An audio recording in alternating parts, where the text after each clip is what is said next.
नवीन Thane station सॅटिस पूर्व प्रकल्प यासारखे अनेक ठाण्यातील प्रकल्प टक्केवारीच्या नादात रखडले आहेत। या प्रकल्पांना चालना देण्यात सत्ताधारी सपसेल अपयशी झाले असल्याचा आरोप शिवसेना नेते माजी खासदार राजन विचारे यांनी केला आहे। सोमवारी सॅटिस पूर्व प्रकल्पाचे गर्डर टाकण्याच्या कामाची पाहणी राजन विचारे यांनी केली।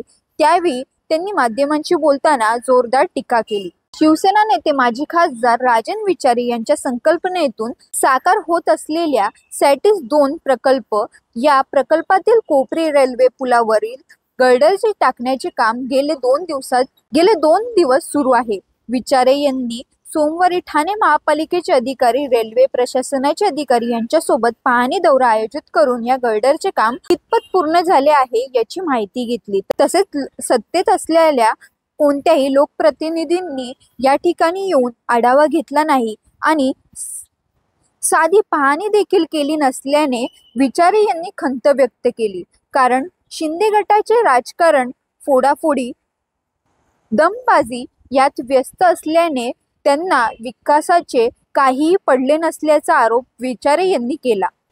या प्रकल्पामुळे वाहतूक कोंडी लवकरच सुटणार आहे। 4.50 मीटरच्या 5 गर्डर असून हे गर्डर टाकण्याचे स्टील कॉन्क्रीट करून हा पूल एकमेकांना जोडून 2.24 किलोमीटर लांबीचा एलिव्हेटेड मार्ग तयार होणार आहे। त्यामुळे ठाणे पूर्व स्टेशन परिसरात होणारी वाहतूक कोंडी लवकरच सुटणार आहे। सदर प्रकल्प सप्टेंबर अखेरपर्यंत पूर्ण करून देण्याचे आश्वासन शिवसेना नेते राजन विचारे यांनी अधिकाऱ्यांना दिले आहे। प्रकल्पाला सन 2018 साली मंजुरी मिळाली।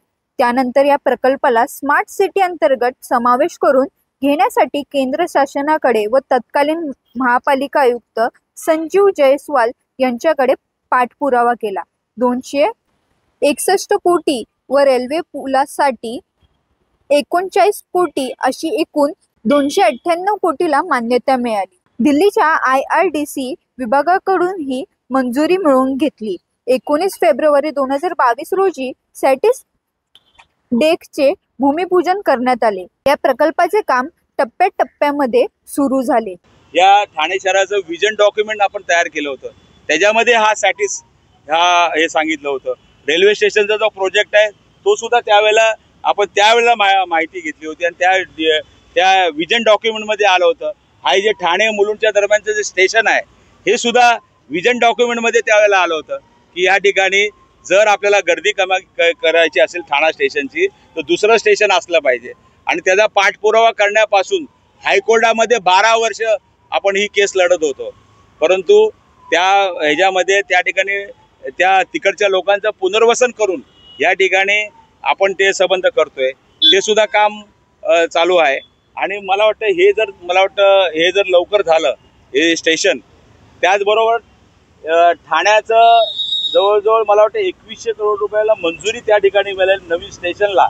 म्हणजे एअरपोर्टच्या धर्तीवरती ते स्टेशन असणार आहे, तिथे डेक असणार आहे, वरती छोटे छोटे त्या ठिकाणी बसण्यासाठी रेस्टॉरंट असतील किंवा वेटिंग एरिया असेल किंवा आता कालच मला समजलं की आज वेटिंग एरिया एवढ्या मोठ्या स्टेशनसाठी आपण वेटिंग एरिया त्याचं भूमिपूजन केलं होतं, ते लोकार्पण केलं।